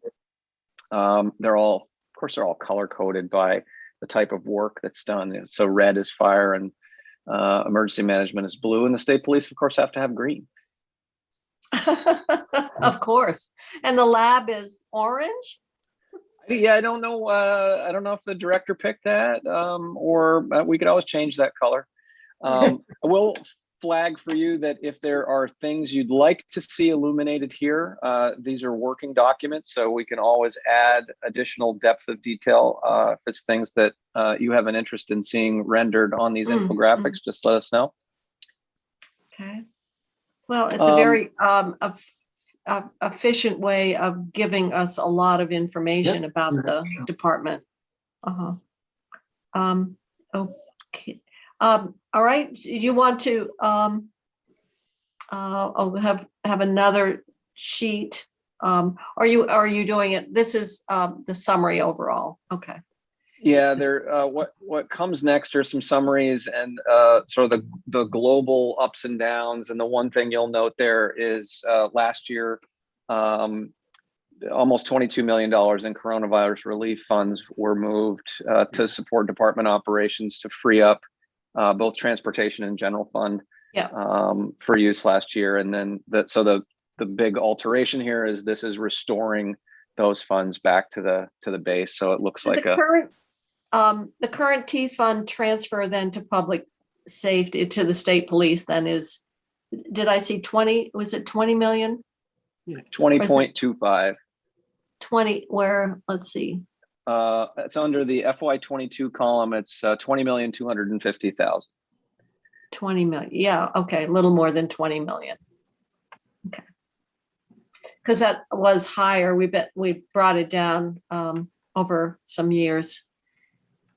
Yes. So can I ask a question? Yes, go ahead, Alice. With regard to the mental health clinician contract there in the first section, why is that only $75,000? Oh, well, we're going to get into that, but I think it's probably because last year the department identified funding to do all barracks except for one, and I think this is probably to pick up the remaining, but if you want to confirm that understanding, Commissioner. That was going to be the next sentence. I had gone back up to that slide and I was going to note a couple things for you. One, body cameras are fully deployed and fully budgeted, so we're in good shape there. Two, we've talked to you about a statewide computer-aided dispatch and records management system to put us in the 21st century in terms of collecting and reporting swiftly data on a host of different topics. And we have signed that contract. That project is in progress. It is going to save the state a variety of money on a number of different fronts and provide better data.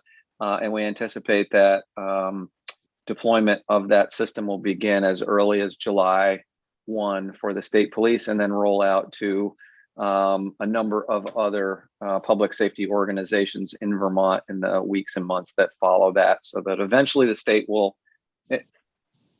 I should couch this and say, agencies will have the option of being on a statewide system at no charge to municipalities. It is possible that some could choose not to do that, but we think that will be unlikely. So those are two of the large projects that have been underway. And then the last is the mental health clinicians. This $75,000 is funding for the 8th of 10 total positions. So I need to spend a couple minutes here and kind of walk you through our where we're currently at and what the future thinking looks like. Last year, you funded $525,000 for 7 positions at what we anticipated would be $75,000 per position. That was in addition to 2 positions that already existed in St. Albans and Westminster doing this work, but not funded by the state, funded by the designated agencies in those areas, which left 1 of the 10 barracks uncovered.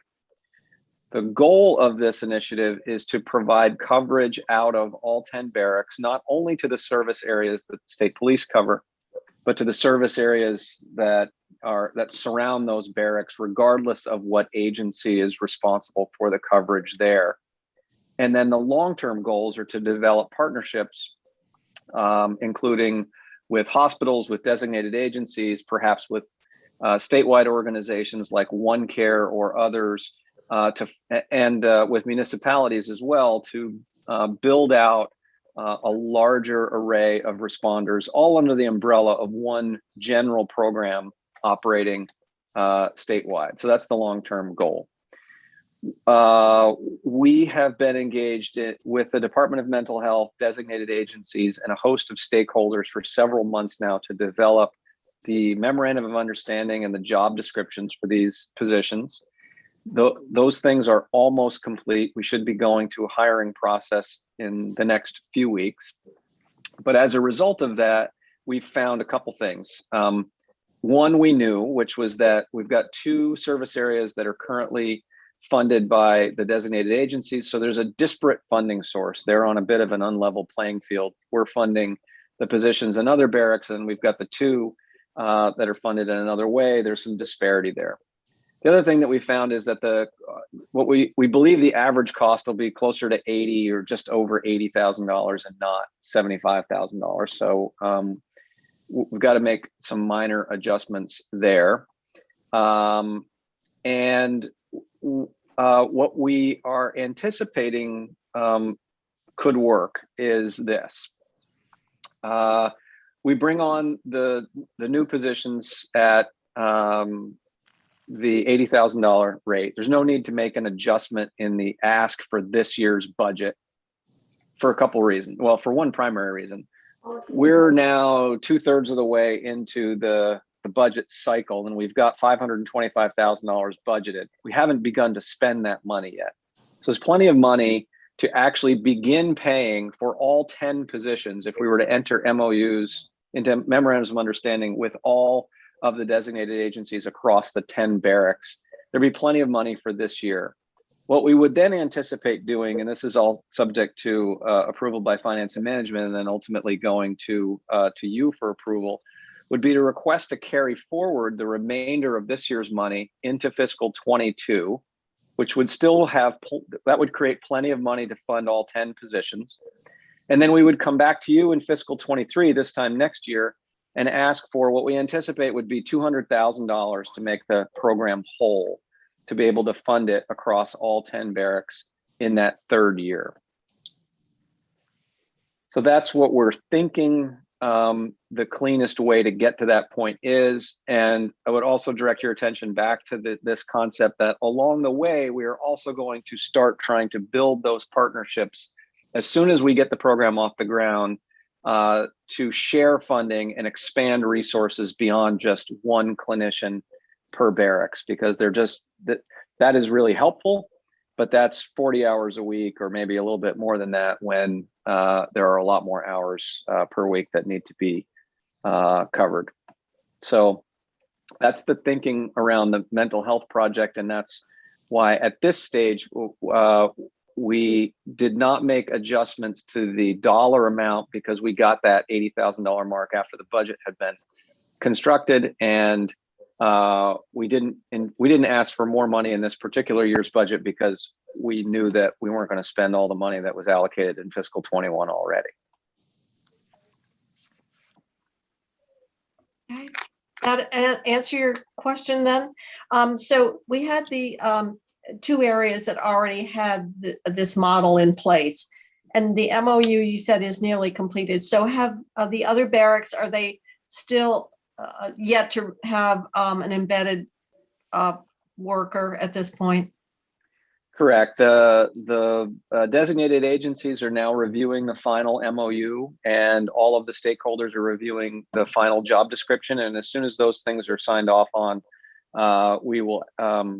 we'll sign the MOUs with the designated agencies, and then they'll begin a hiring process that the state through Department of Mental Health and the Department of Public Safety will be involved in to hire the clinicians. Okay. Are there questions about that initiative? It's good that we're moving forward on it, and appreciate your leadership to get all this work done. I think it's something that certainly judiciary felt and this committee felt was really a step forward. Very helpful. Okay, other questions about that, or shall we go on? Yep. So let me ask, maybe we could ask the Colonel. Sometimes, you know, these kinds of initiatives are viewed as based on experiences really welcome, because then every barracks is going to have the same benefit as two barracks have had in terms of what we've heard was a positive experience. We hope, I assume that this direction is one that organizationally makes sense and people are feeling positive about. Without question, Senator, it is the two that we have going in St. Albans and Westminster have been incredible programs that have been a great resource for troopers. Having them embedded in the barracks creates relationships that are truly important, and they're able to manage these calls for service much differently than in the past. And the troopers appreciate what the workers do, and vice versa. So I can't say enough how positive this has been for us in those two barracks, and how excited the rest of the barracks are to receive this. So there is culturally, we are waiting patiently for them to all roll out, and I know that the troopers will embrace them. Okay. Great, thank you for that feedback. Other questions about this? Okay. I want to go back to fire safety. Obviously with COVID, you said that there was, because of construction being down, 900,000, I believe, was the amount you said in terms of revenue loss. Can you just speak to that, or maybe Mike can speak to how, or maybe he's he's got a little kitty there, but how is that impacted, or how are you managing that, Mike? Good afternoon, Senator. Thank you.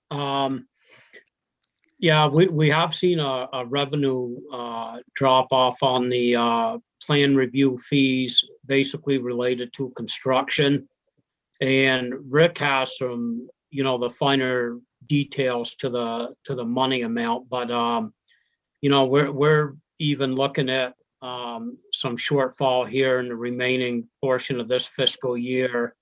Trying to be optimistic. We have a few good projects that are coming down the line, but as of right now, we've just seen a little bit of a slowdown there in our construction industry. Yeah. Okay.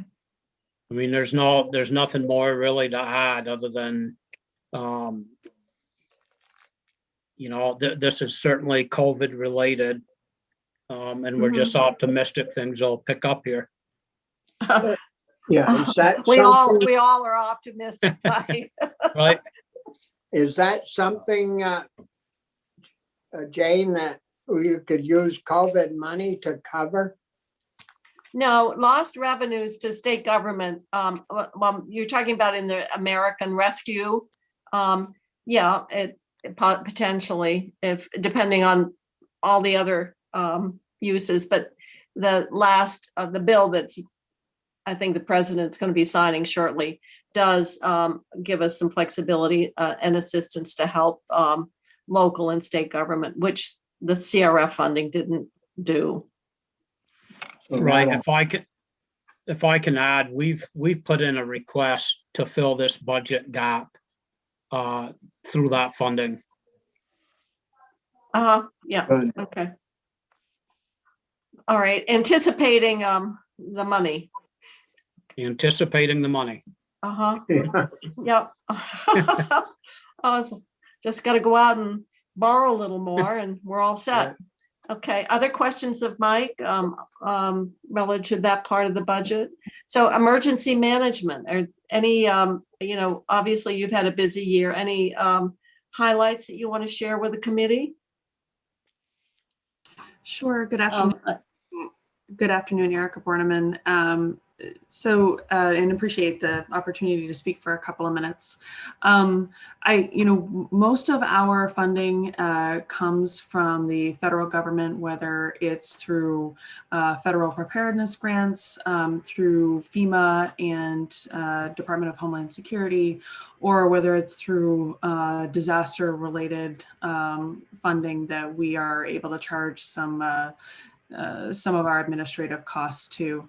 I'll highlight a couple of activities that we've been focusing our efforts on. Obviously, tomorrow marks the 1-year anniversary of the activation of the State Emergency Operations Center for the COVID-19 response. And I don't think you'll find any of us celebrating that with party hats, but I will just note that Maybe we could pull down the form so we can see you, Erica. You can only hear my voice.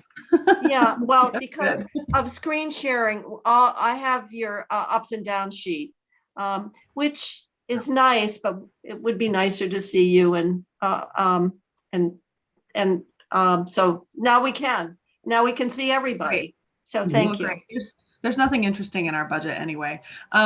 So I know. anyway, as I was money, huh? as I was saying, we've been at this a year, supporting our Department of Health partners and coordinating a statewide response to COVID-19.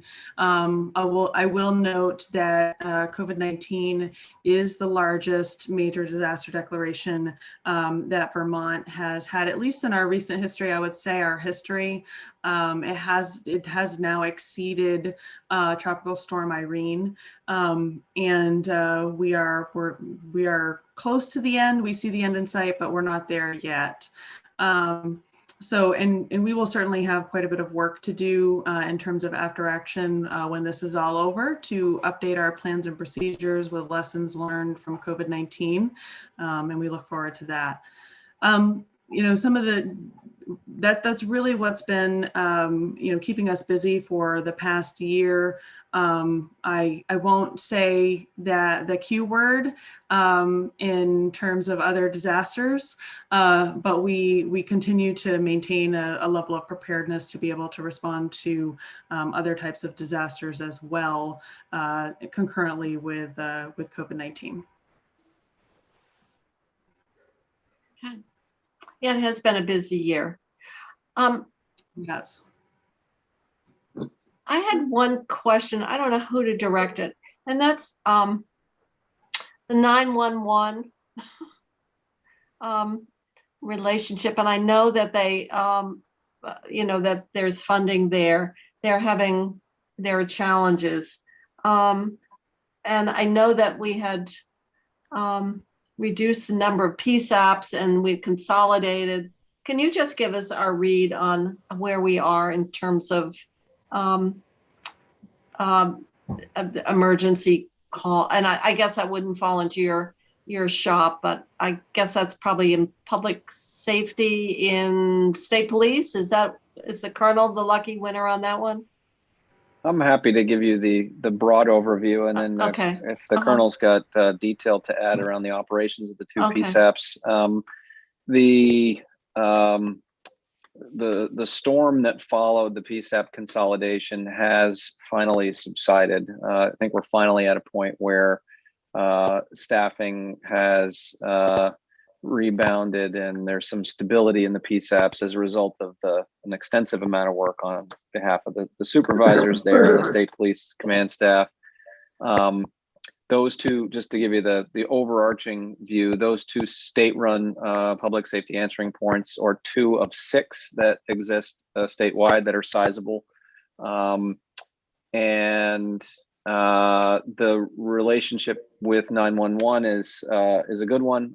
As you know, we proposed bringing 911 into public safety in part as a result of some legislative direction that Secretary Young got a couple of years ago to determine where the 911 operation should live in the executive branch, and that was the determination at the time. But notwithstanding the fact that they're not directly with us, there's still a good relationship there.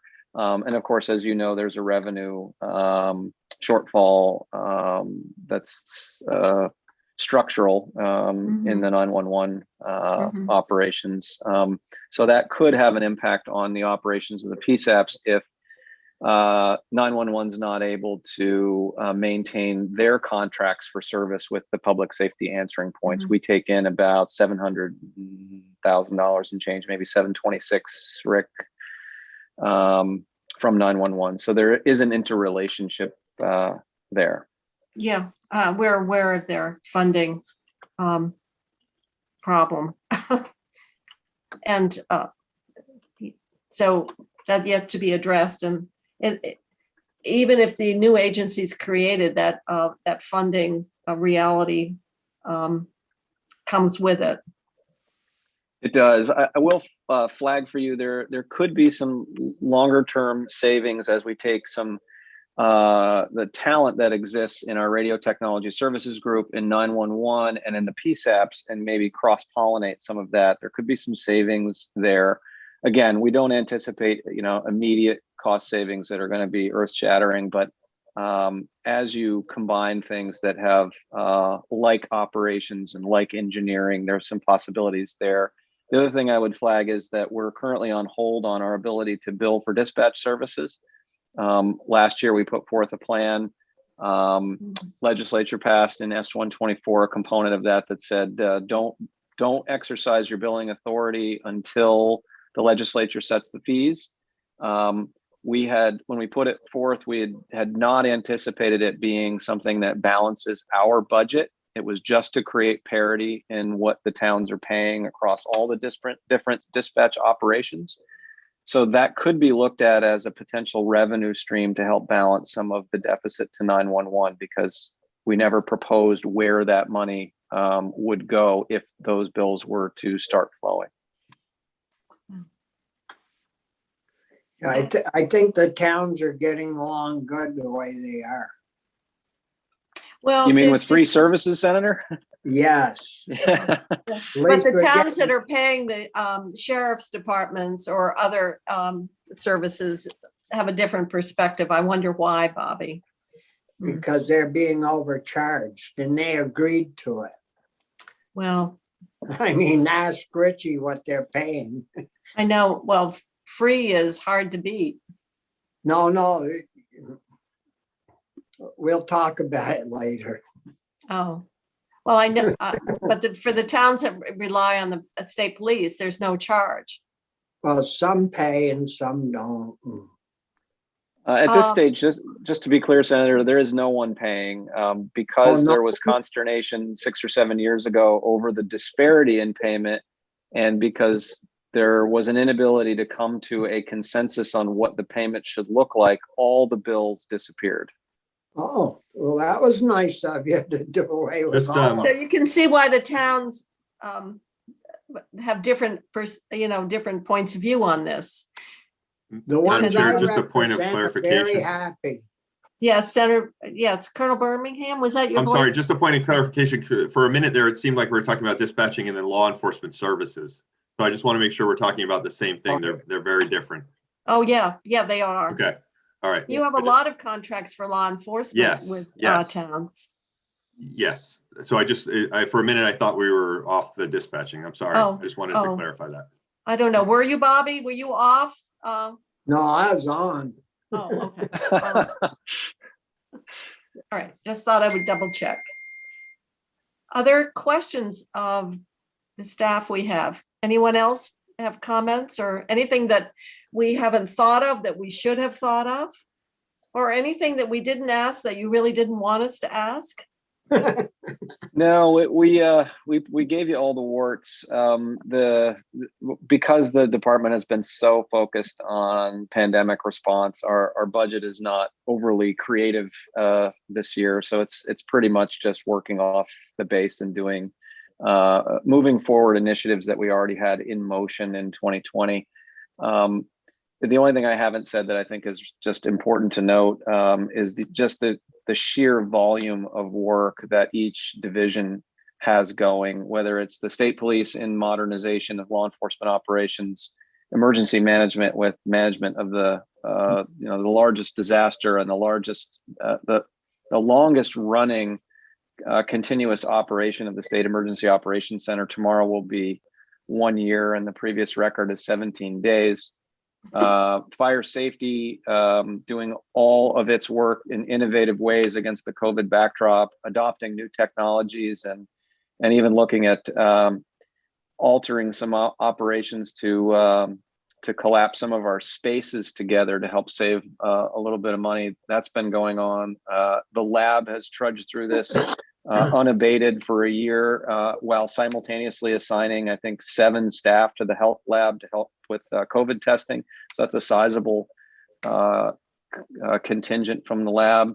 And then Director DeRocher's team has all of the standard budget and administrative things they've got to do. And then on top of that, hundreds of millions of dollars in COVID bills and managing the purchase of ventilators and personal protective equipment and all the things that have been going on, many of which we've forgotten because the year seems like it's been 6 years. It does. I wondered, Dr. Connie, did you have anything that you'd like to add to the conversation? I appreciate your being here this afternoon. And I'm happy to be here. I think the commissioner hit some of the highlights. I'll just add that despite having a quarter of my staff part-time helping up at the health lab with COVID testing, we've probably had our busiest year ever. which is partially related to COVID simply because with, I want to say, no distractions, people not taking vacations, not really having anything else to do. Our folks have been working kind of day in, day out since the pandemic hit, and we have, put out more cases and more assistance to our partners than ever before. And I attribute that to the hardworking efforts of my staff to make sure that we've been working in a safe and efficient manner. And I just wanted to give them a kudos because they've really been working this past year. I'm sure. I'm sure you have as well. Yeah. Yes. So, and Rick, you have anything more on the budget than what highlights than we might have touched on? No, Madam Chair, I think that the commissioner had covered it fairly well. I would echo the same thing Erica said about her staff, or I'm sorry, Dr. Conti about her staff as mine. Pretty much it's across every division. We're straight out. Yeah.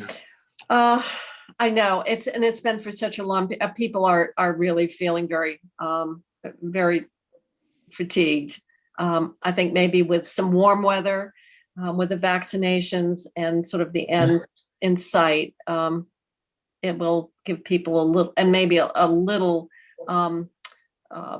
relaxation of the workload demands. This has just been, we just had the Commissioner, Department of Labor, so you can imagine what the work environment's been there, but it's been in fact throughout all of state government because people have shifted from where they are and covered, and it's been a real test, but it also shows the role government plays in these times in terms of the well-being of our citizens. So appreciate all the hard work. Other questions? No? I guess, gee, all right. I guess we're gonna finish up then, and appreciate your taking time this afternoon to talk to us. And we will, of course, be waiting for the House to pass over the budget, and then we'll take it from there. But appreciate all the information and the hard work. And if we have any questions, of course, Senator Sears, we rely on him. And so if we have anything else, we'll funnel through him and get back, and he can get back to us. Sounds good. We only made it to page 171 with him. So if it's on the last 6 pages, you may not have the answer. Well, all right. Well, why don't you send me a few leading questions to, and I'll send him his way. Yeah. Don't want him slacking off. Well, we appreciate it, and thank you all. So Chrissy, I'm going to adjourn the committee for the afternoon, I believe. Although I'm not sure. Committee, do you want to have any more discussion on 315? It's like 4:10 in the afternoon. I don't know what we have to wrap up that anything we identified yesterday that we could come back and close out. Stephanie, is there anything there? You had a few more sections left to go through at the bottom of the bill. Thank you. And I thought we did make it in the end. You didn't go through the tax pickup, I don't think. No, because we were going to rely on finance to advise us on that. Okay. And that it was trying to align federal tax policy and our tax policy. So this was okay. I know that the Senate Health and Welfare Committee took a lot of testimony this morning and is planning on sending you a letter probably by the end of the day tomorrow or Friday morning. Anything major? I think mostly, language changes around some of the pieces potentially. Okay. Well, we were going to redo that 4 million, and they probably discussed that because I'd already been in touch with the chair about that. Okay. Well, if they've got some tweaking of the language, fine. Not too much on the money side then. No, I mean, they're not weighing in on the source of funds at all. Okay. Okay. Or the use of funds? The source, what? No, I said, or the use. Well, the use is, they are, No, as the House is proposed, the use Yeah. of the spending, that's all Yeah, I'm that will saying. be reflected in their language Okay. changes. All right. potentially. Alice, you had your hand up or no? No, okay. Chrissy? I just want to let you know for tomorrow's agenda, when you get off the floor, H315 is the topic.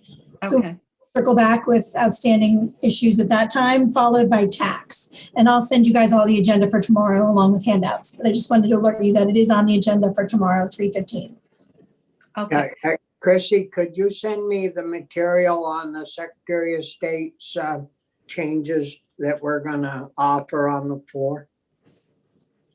Oh, the amendment to the bill we just passed Yeah. out. Yeah, we're waiting for it to be drafted and then let council get us right over to all of us. And you need to hit reply all to the Senate Secretary, but it should be here closer to 5, Senator Starr, so you can keep an eye out. So I'm going to suggest that